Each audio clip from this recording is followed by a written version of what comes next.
Hello aspirants. सो अभी तक हम लोगों ने टॉपिक जो देखा लास्ट क्लास में, तो we have seen the directive principle of state policy and we have also dealt with the topic of all the facts, the significances, the features of the classification and specification of directive principle of state policy. और हमने starting article 37 भी देखा था। ठीक है, 35 देख 36 देखा, 37 देखा। Now we will take the topic of article 38। अब आर्टिकल 38 क्या बोलता है, तो सबसे पहले हम लोग समझते हैं आर्टिकल 38 को। आर्टिकल 38, तो आर्टिकल 38 एक्चुअली में है जस्टिस सोशियो इकोनॉमिक पॉलिटिकल। क्या है ये? For the justice of social, economical and political justice, ये तीनों की बात करता है आर्टिकल 38। स्टेट को ये क्या, इसमें क्या बोला जाता है कि स्टेट को इंश्योर करना चाहिए कि सोसाइटी में इनइक्वालिटी रिड्यूस हो। क्या रिड्यूस हो? इनइक्वालिटी रिड्यूस हो। ठीक है, तो इनइक्वालिटी रिड्यूस करने के लिए ये बात करता है आर्टिकल 38।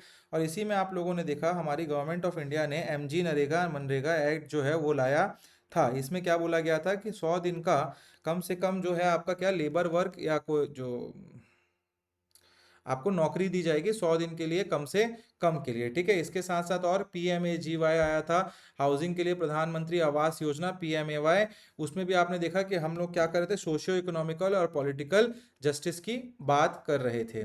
ठीक है, तो इसमें लिखिए state to secure a social order for the promotion of the people.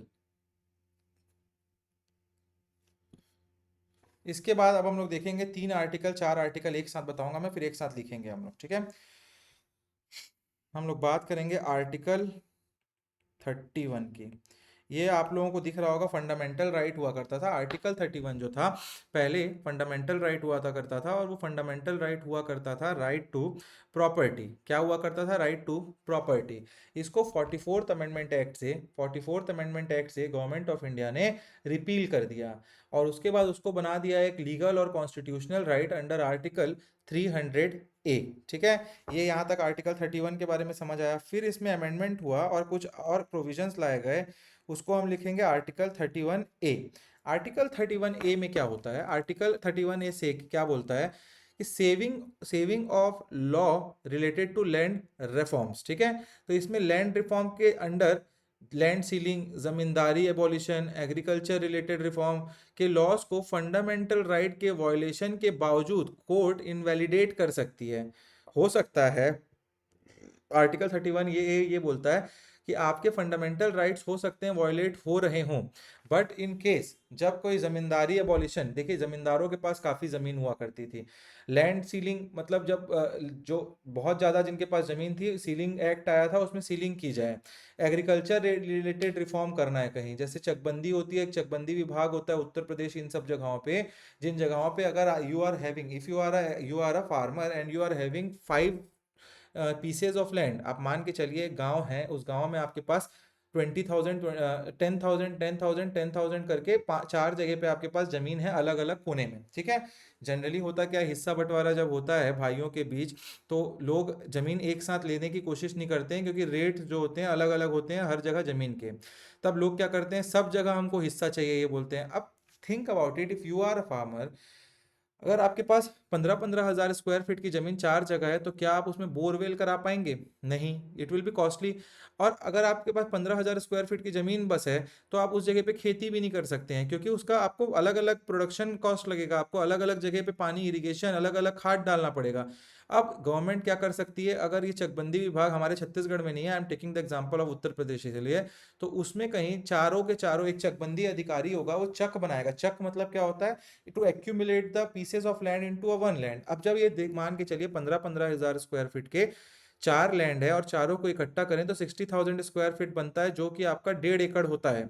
अब 1.5 एकड़ कहीं जमीन आपके पास है, तो you can do farming on that particular piece of land, ये किया जा सकता है। तो इसीलिए गवर्नमेंट ऑफ इंडिया ने, अगर ऐसी कोई फैक्ट, ऐसा कोई इशू आ रहा है उस पर्टिकुलर टाइम में, आपका वॉयलेट किया जा सकता है आपके फंडामेंटल राइट्स को, तो ये सब आपका कहाँ दिया हुआ है? आर्टिकल 31A के अंडर दिया हुआ है। ठीक है, फंडामेंटल राइट्स के वॉयलेशन के बावजूद कोर्ट इनवैलिडेट नहीं कर सकती इन सारे चीजों पे, कौन कौन चीजों पे, देखिए आपका फंडामेंटल राइट हनन हो रहा होगा, बट इसमें कोर्ट के पास पावर नहीं है अंडर आर्टिकल 31। एक क्लियर है, अगर जमींदारी से रिलेटेड कोई बात हुई, लैंड सीलिंग से रिलेटेड कोई बात हुई, या एग्रीकल्चर रिलेटेड रिफॉर्म से कोई बात हुई, तो उसमें उनकी जमीन को बिल्कुल हटाया जा सकता है। जैसे कि गवर्नमेंट ने एक एक्ट लाया था, वो था जमींदारी एबॉलिशन एक्ट, तो आप क्या है, ये आपका आर्टिकल लाया गया।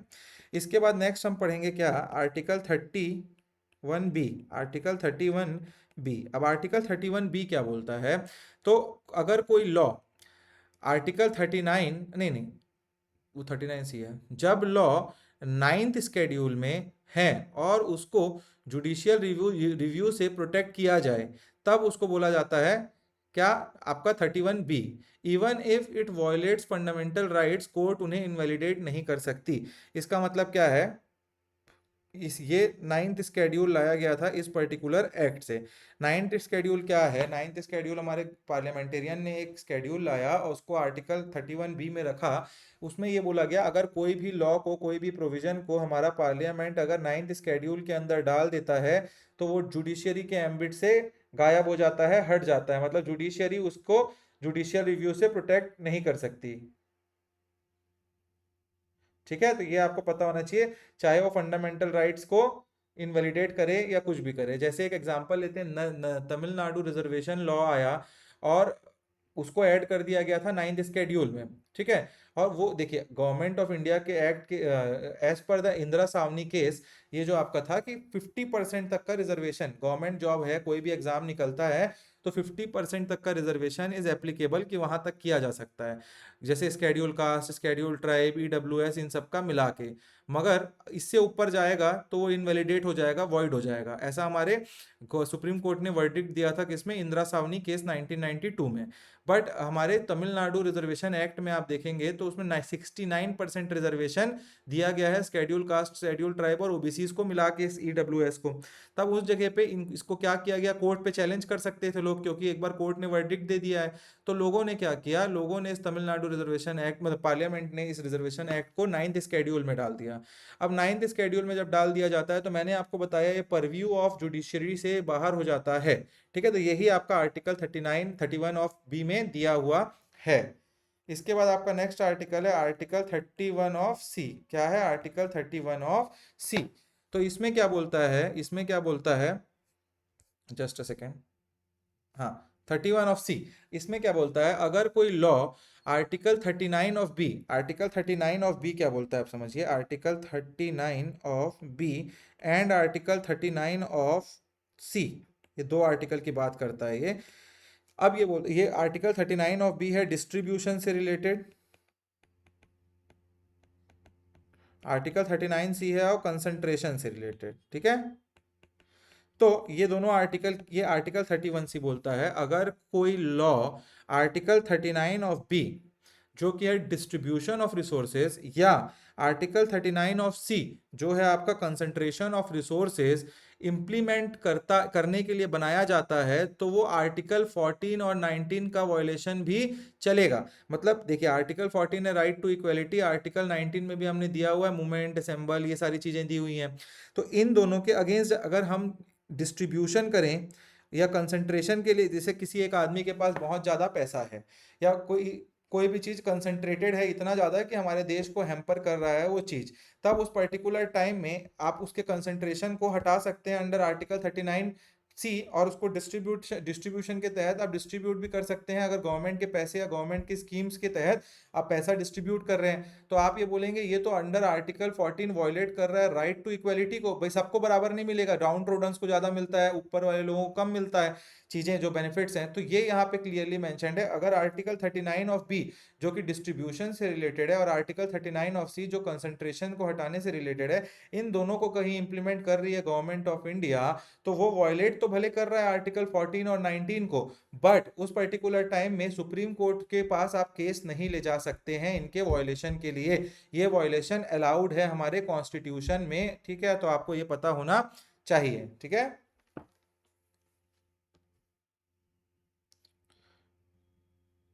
चलिए, इसके बाद हम लोग कुछ लिख लेते हैं, आर्टिकल 39 31, आर्टिकल 31 लिखिए, और अच्छे से समझाऊंगा मैं भी, लिखते जाएंगे तो और पॉइंट्स, काफी पॉइंट्स इसमें और आएंगे। Article 31, Originally, the right to property was one of the 7 fundamental rights. अभी हमारे देश में 6 फंडामेंटल राइट है, ठीक है। अब पहले 7 हुआ करते थे, राइट टू प्रॉपर्टी भी 31 में था, अब उसको हटा दिया गया। Originally the right to property was one of the 7 fundamental right and provided that no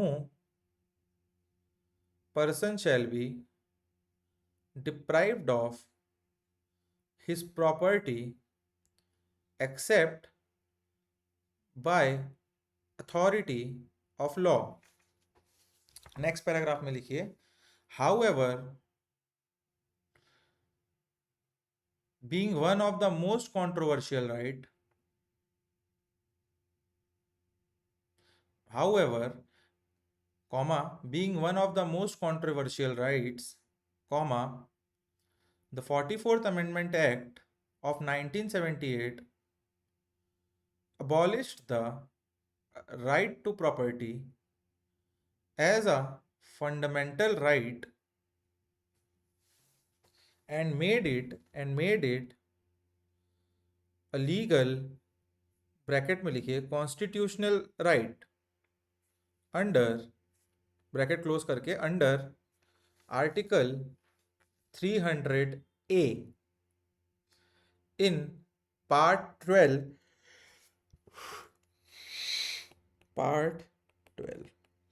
under part 12 of the constitution.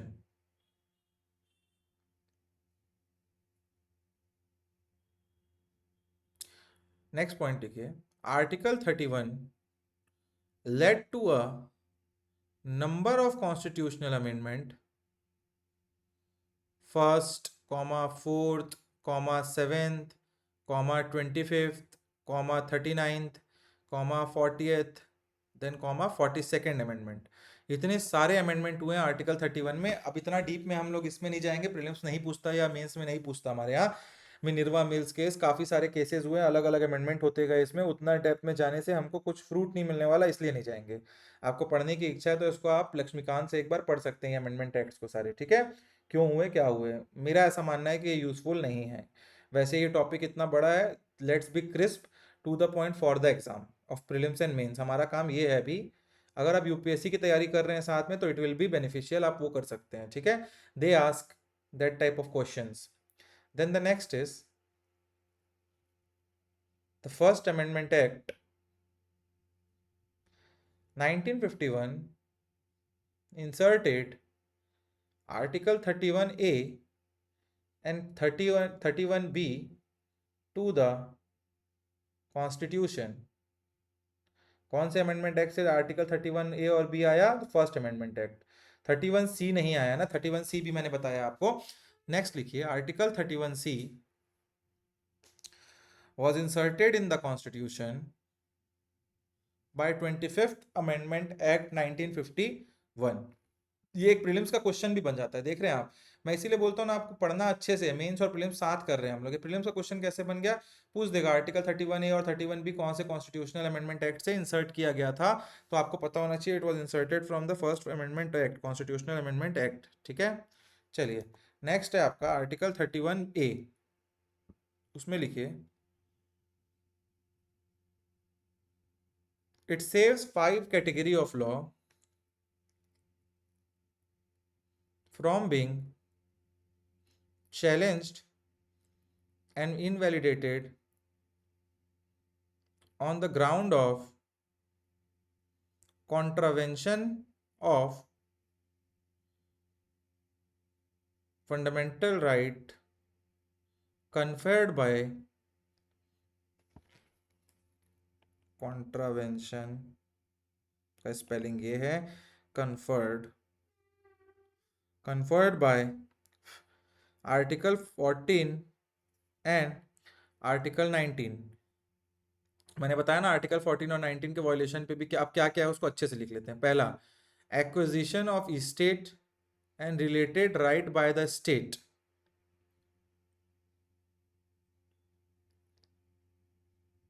Arrow बना के लिखिए, इन व्यू ऑफ पब्लिक इंटरेस्ट। कब लिया जा सकता है, मतलब एक्विजिशन, किसी के पास, महाराजा महाराजा के पास बहुत बड़ा स्टेट है या right related to the states ये है, तो उसको आप ले सकते हैं पब्लिक इंटरेस्ट में। सेकंड क्या बोला, taking over the management of taking over the management of properties by the state.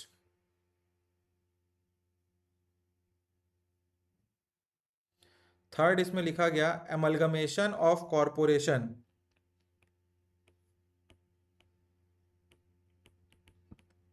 Amalgamation का मतलब होता है दो चीजों को मिलाना। तो ये जो आपका एक्ट है, क्या आया था, जो 5 लॉ इसमें डाले गए थे आपका फर्स्ट अमेंडमेंट एक्ट से, तो यही आपको समझ आ रहा है। एमलगमेशन ऑफ कॉरपोरेशन बोला मैंने, कॉरपोरेशन। तो जो आपका नेशनलाइजेशन ऑफ बैंक हुआ था हमारे इंडिया में, नेशनलाइजेशन ऑफ बैंक हुआ था हमारे इंडिया में, उसमें क्या हुआ था, amalgamation of different different banks.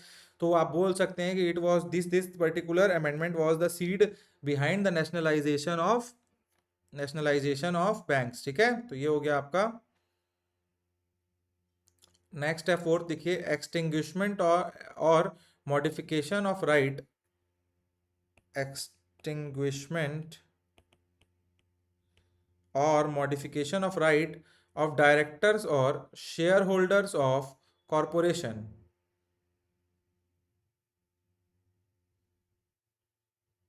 और नेक्स्ट है आपका एक्सटिंग्विशमेंट और मॉडिफिकेशन ऑफ माइनिंग लीजेस।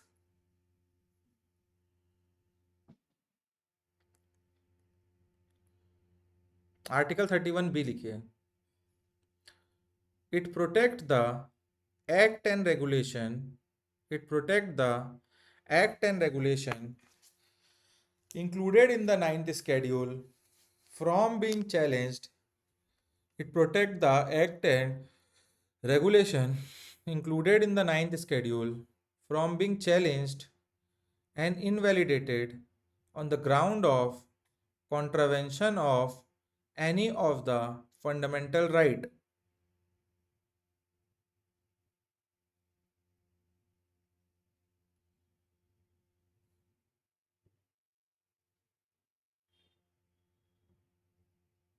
नेक्स्ट लिखिए, the scope of article 31B is wider than the scope of Article 31A। Ninth schedule आया, मैंने यहीं से बताया ना आपको। 31A में तो सिर्फ लैंड रिफॉर्म और इनकी बात हुई।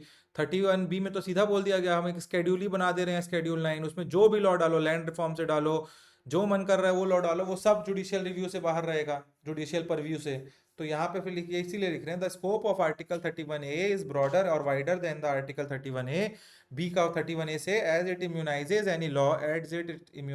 Any law included in ninth schedule from the fundamental right।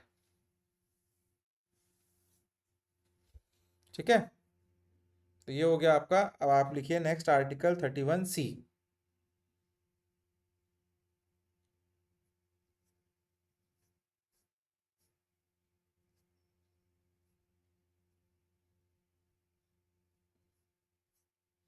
इसमें लिखिए, it contains two provisions. First, it says that no law that seeks to implement socialist directive principle specified in Article 39B and 39C, comma, shall be declared void on the contravention of shall be declared void on the ground of contravention of the fundamental rights conferred by Article 14 और 19, bracket में लिखिए, added by 25th constitutional amendment act.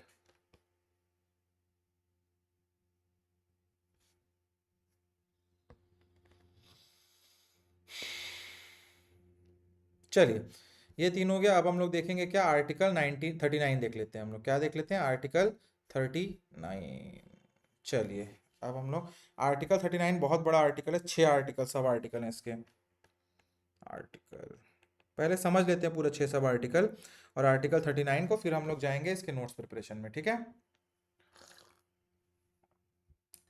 तो समझिए article 39 जो है आपका वो बात करता है सोशियो इकोनॉमिक जस्टिस के बारे में। किसके बारे में? सोशियो इकोनॉमिक जस्टिस के बारे में, ठीक है।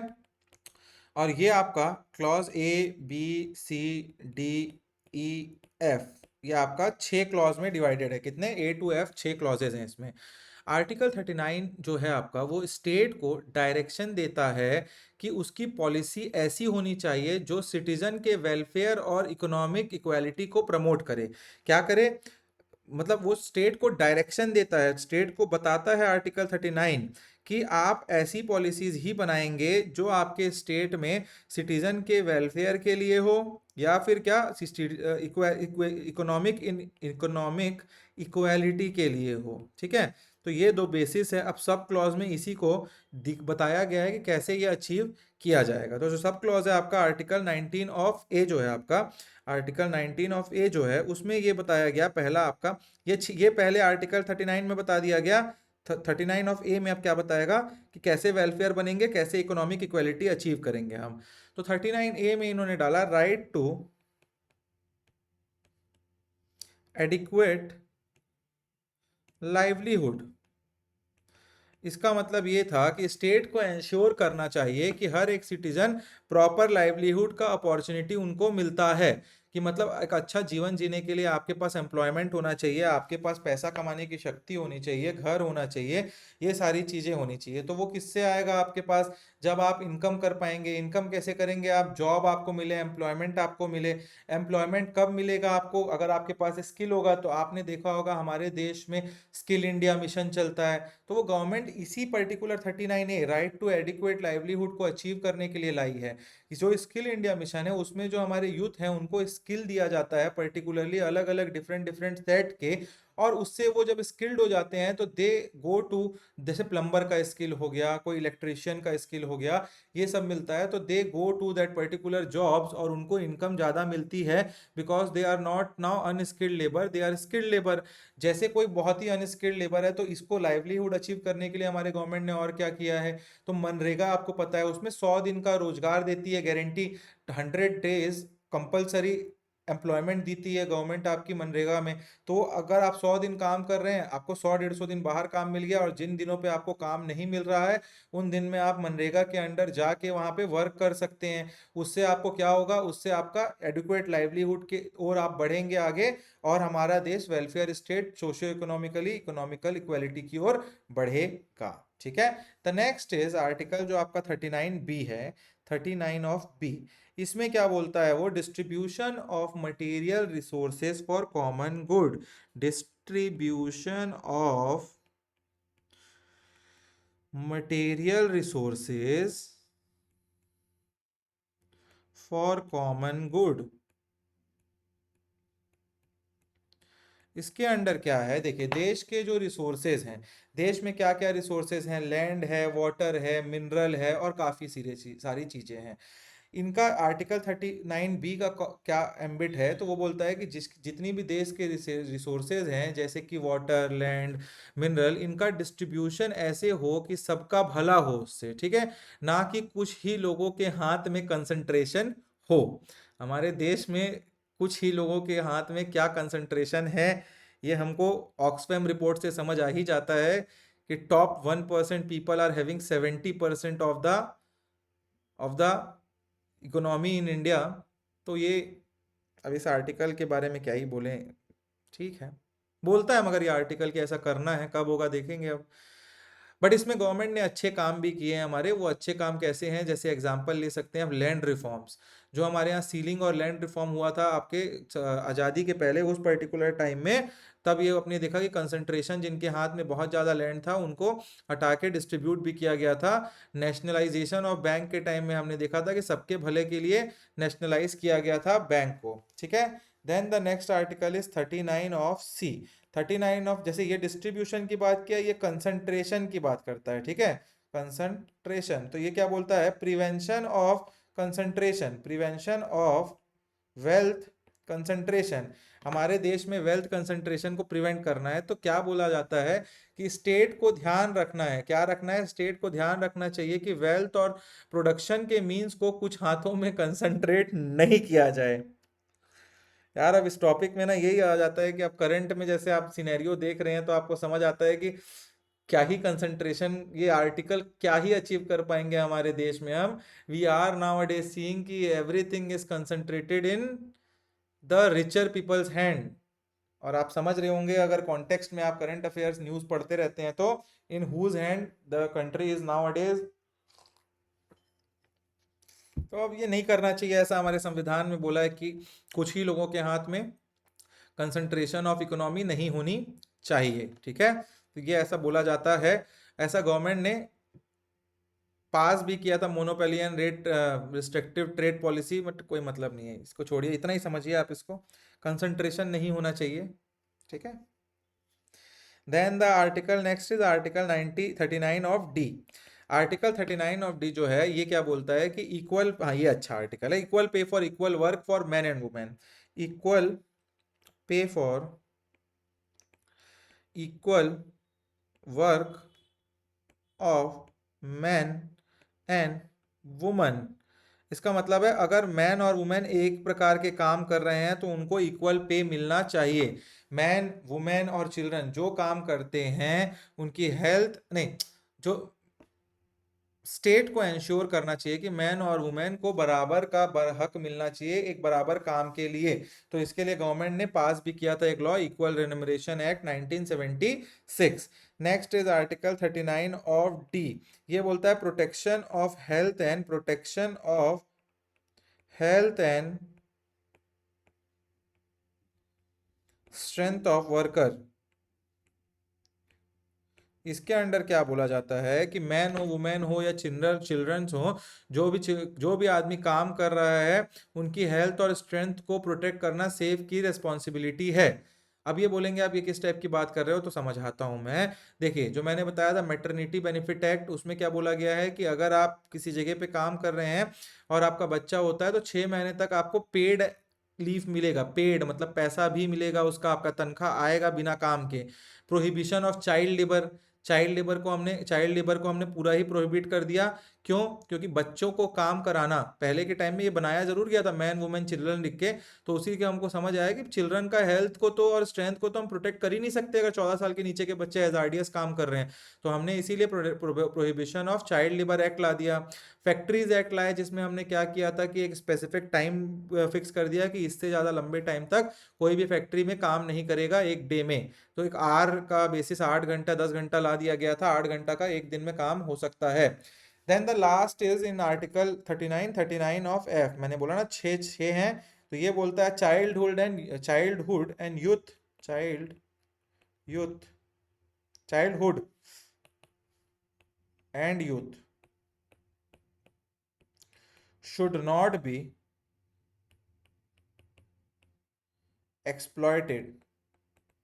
इसका मतलब क्या, बच्चों को इकोनॉमिक प्रेशर में काम, जो बच्चे होते हैं उनको इकोनॉमिक प्रेशर में काम पे मजबूर नहीं करना चाहिए, उनका डेवलपमेंट सेफ और हेल्दी एनवायरनमेंट में हो। तो इसीलिए गवर्नमेंट ने क्या किया कि बच्चे काम ना करें और उनका जो डेवलपमेंट है कब सेफ और हेल्दी एनवायरनमेंट में होगा, जब वो पढ़ाई करेंगे, जब वो एजुकेशन लेंगे, जब वो अच्छे से खाना खाएंगे तो उनका हेल्दी रहेंगे, उनका एनवायरनमेंट रहेगा और उनके लिए कोई सेफ्टी के लिए कोई एक्ट रहेगा। 3 चीजें मेन है, अगर एक बच्चा है उसको सेफ रखना है, उसको हेल्दी रखना है और उसको अच्छा बड़ा आदमी बनाना है। अगर आप डाउन ट्रोडन है, गरीब है, तो उससे कोई फर्क नहीं पड़ता, राइट टू एजुकेशन के थ्रू उनको फ्री एजुकेशन दिलवाइए।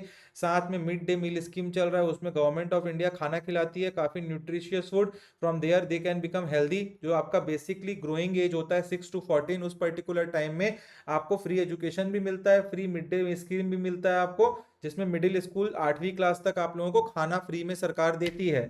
अगर खाना फ्री में सरकार दे रही है, दाल भात चावल रोटी सब्जी, तो दाल भात चावल रोटी और ये सारी चीजें, तो आपको न्यूट्रिशन की कमी नहीं हो इसीलिए दिया जा रहा है। तो तो आपको भेजना चाहिए कहाँ, जो नहीं कर सकता है उनको स्कूल भेजिए, फ्री में एजुकेशन आएगा तो उनका स्किल डेवलपमेंट होगा, स्किल डेवलपमेंट होगा तो जो एम्प्लॉयमेंट उनको मिलेगी वो एम्प्लॉयमेंट ज़्यादा वैसा रेनुमरेट कर पाएगी।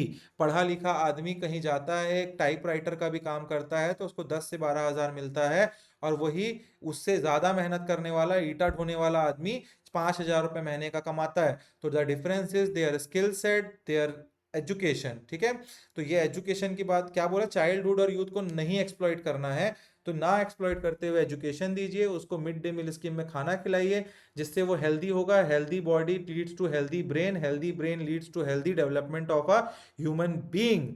इसके बाद तीसरा हमारे देश में तो ला ही दिया गया child labour and protection and regulation act, तो इसके अंडर आप काम नहीं करा पाएंगे चाइल्ड को किसी भी एजार्डियस या लेबर वर्क में। ठीक है, तो ये आपका हो गया आर्टिकल 39 ऑफ एफ। अब हम लोग नोट्स लिखेंगे, बहुत सारा आर्टिकल हो गया एक साथ, ज्यादा आर्टिकल एक साथ नहीं पढ़ना चाहिए। आर्टिकल 39 में 30 सबसे पहले लिखिए आर्टिकल 39 ऑफ ए, उसके नीचे उसमें लिखिए to prevent adequate means of livelihood to both women and men। Means of livelihood को अंडरलाइन कर लीजिए। फिर लिखिए article 39 of B, to provide equitable distribution of material resources. Next लिखिए to prevent concentration of wealth.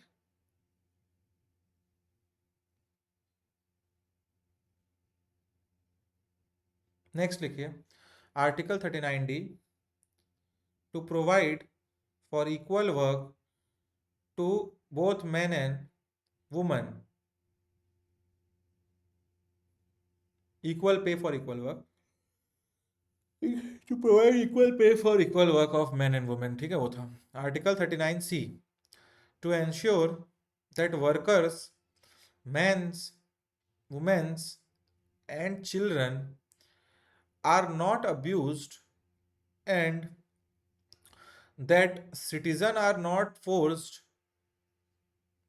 for economic necessity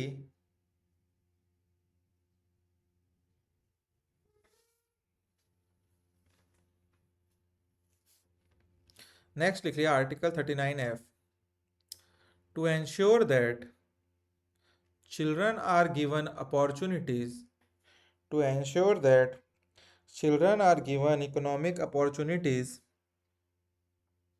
and facilities to develop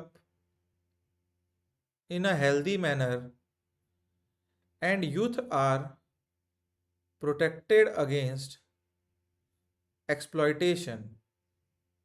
अब next देखेंगे हम लोग आर्टिकल 39 ऑफ, आर्टिकल 39 ऑफ ए, क्या देखेंगे आर्टिकल 39 ऑफ ए देखेंगे हम लोग। ठीक है, आर्टिकल 39 ऑफ ए क्या बोलता है,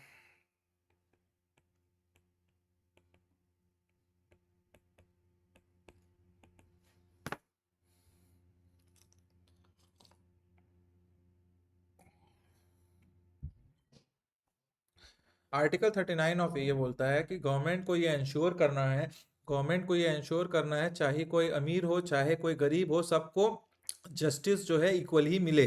ठीक है, तो ये क्लियर होना चाहिए। मतलब इसका मतलब क्या आ रहा है यहाँ से सेंस, कि देखिए अमीर आदमी को कहीं केस करना है तो वो एडवोकेट को कर सकता है, वकील अपने लिए कर सकता है। वकील करना काफ़ी महंगा होता है क्योंकि लिटिगेशन प्रोसेस काफ़ी लंबा चलता है।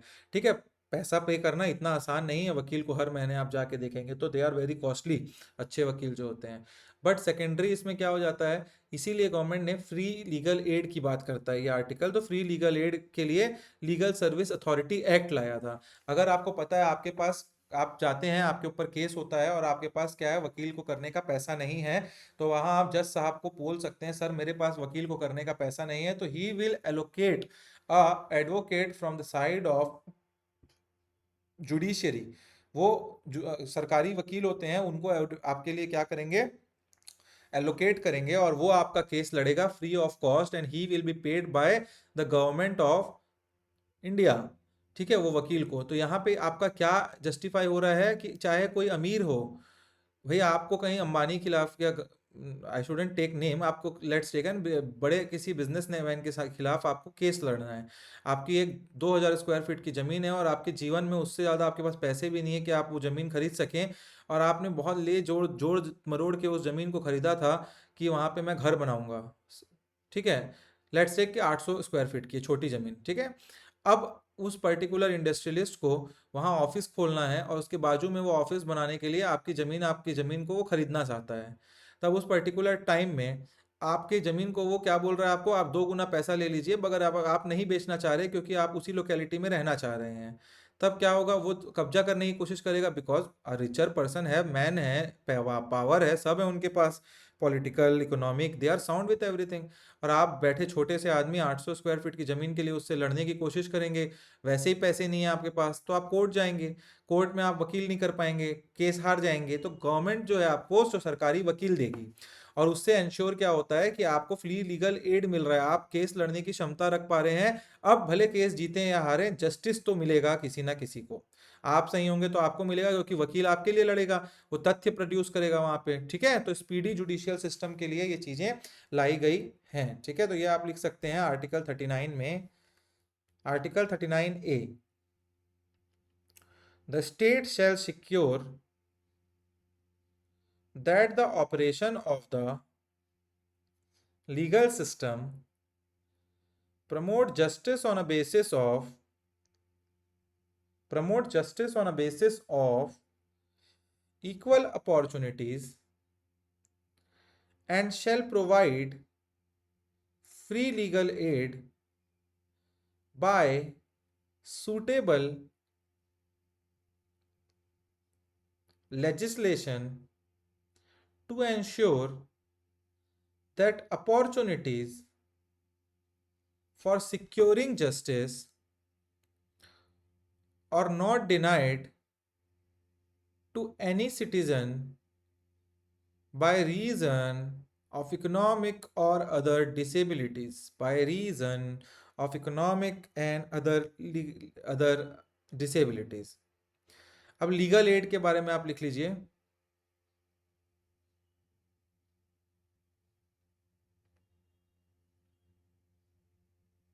चलिए लीगल एड रहने, समझा दिया मैंने, काफी है वो। आर्टिकल 40 देख लेते हैं अब हम लोग। आर्टिकल 40 क्या बोलता है, ऑर्गेनाइजेशन ऑफ विलेज पंचायत।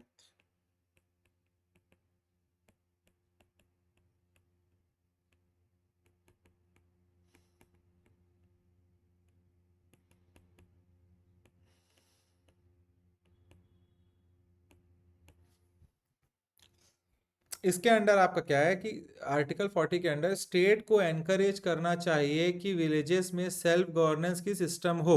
तो उसके लिए हमारे गवर्नमेंट ने क्या किया था, 73rd constitutional amendment, 73rd constitutional amendment लाया, जो कि 1992 में आया, और यहाँ से विलेज पंचायत हमारा बनाया, ग्राम पंचायत बनाया। तो ये आर्टिकल हो चुका है कंप्लीट अब, मतलब ये आर्टिकल जो है अब फुलफिल हो चुका है, ये संविधान में अब क्या है, अमेंडमेंट के थ्रू बनाया जा चुका है। तो आर्टिकल यही बोला था बस कि ऑर्गेनाइज करना है आपको विलेज पंचायत को, तो कॉन्स्टिट्यूशन ने पंचायती राज इंस्टीट्यूशन को बना दिया है अब। तो इसमें और क्या समझे, कुछ समझने का है नहीं, लिख लेते हैं बस। आर्टिकल 40 में लिखिए आप, द स्टेट शैल टेक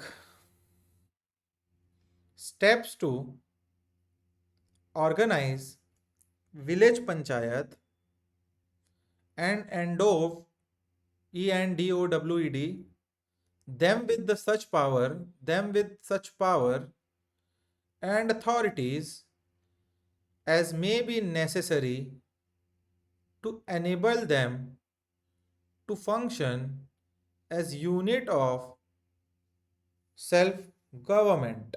ठीक है।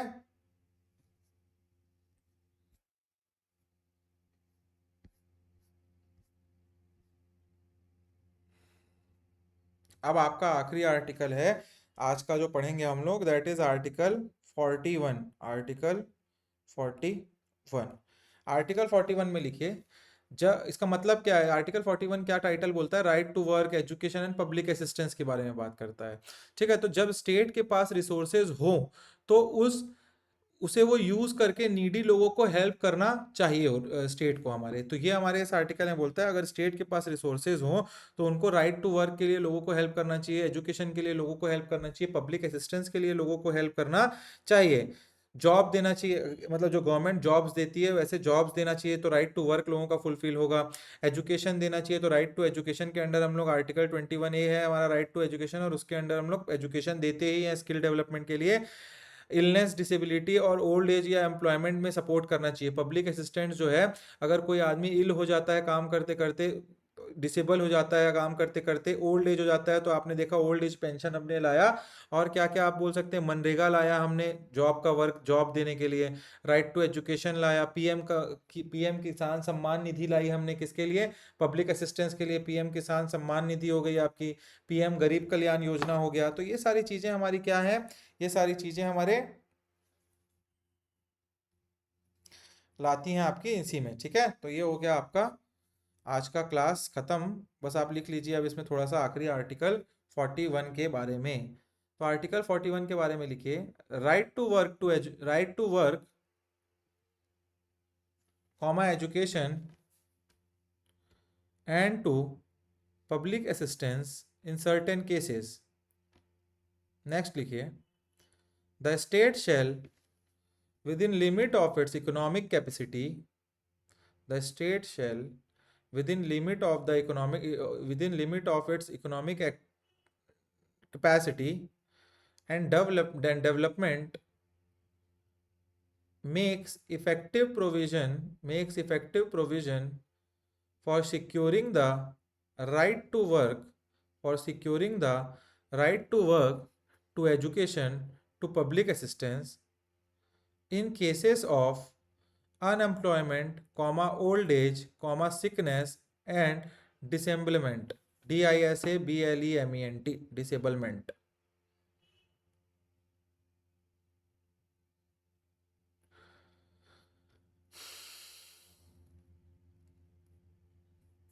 ठीक है।